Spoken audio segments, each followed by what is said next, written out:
Hi! Nagbabalik ulit si Tita Nelay, ang inyong gabay diwa sa buhay pag-ibig at pampaganda. Ngayon, ang topic natin for today is something na nire-request sa akin ng dalawang kakilala ko.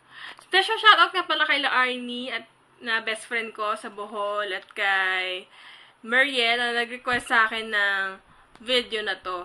So, ano ba ang paano nga mag-move on? Napakahirap kasi nito eh. Paano nga ba nagagawa ni Maring Taylor yung 2 weeks lang nakapag-move on na siya tapos may bago na agad? O, diba? Pero syempre, hindi mo natin kayang i-achieve yung kay Maring Taylor na 2 weeks. Lahat naman ng tao may kanya-kanyang pacing or time para mag-move on. It takes, some people will take them years, take them months. For Taylor Swift, 2 weeks lang siya. Well, ganun talaga si ate, tayo magagawa. Pero, para sa ating mga mere human beings na mere mortals, how can we move on from a big heartbreak? So, heartbreak ang topic natin ngayon, kaya naka-black ako as you can see. Anyway, eto na. Ang unang step, iiyak mong lahat. Siyempre, naging special din tong taong to sa'yo. So, kailangan mong iiyak talaga ang lahat. Or else, mahirap maging in denial. Huwag kang mag-deny. Minahal mo tong taong to. Kaya dapat iiyak mo talaga ang lahat. Well, on second, focus on yourself. Siyempre, mahirap talagang mag-move on. Pero kailangan mo ring bumangon. Hindi pwedeng hindi ka babangon. Sa buhay, kailangan mong tumayo.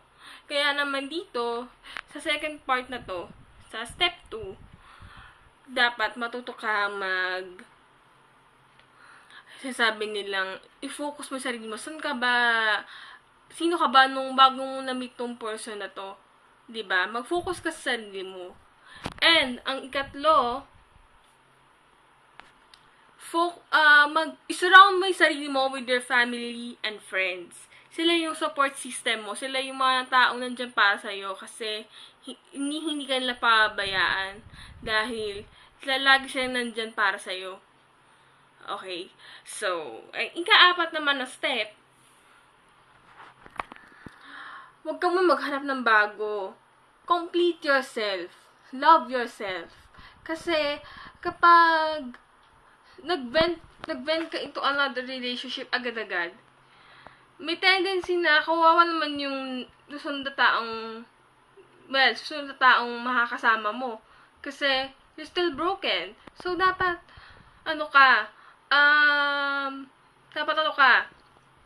yung sense na kompleto ka na sa sarili mo. Yung tipong mahal mo na yung sarili mo bagong iba.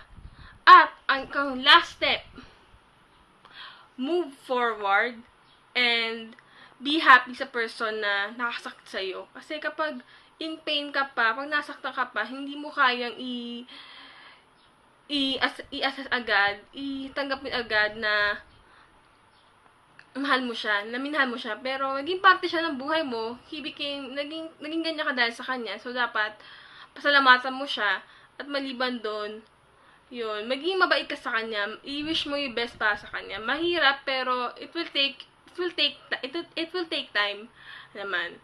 Ayan, so, sana nagustuhan niyo tong video na to, at hit like kapag nakarelate kayo sa mga sinabi ko, and subscribe to my channel, Jo Marukot, for more updates and more subscriptions. I love you all! Mwah!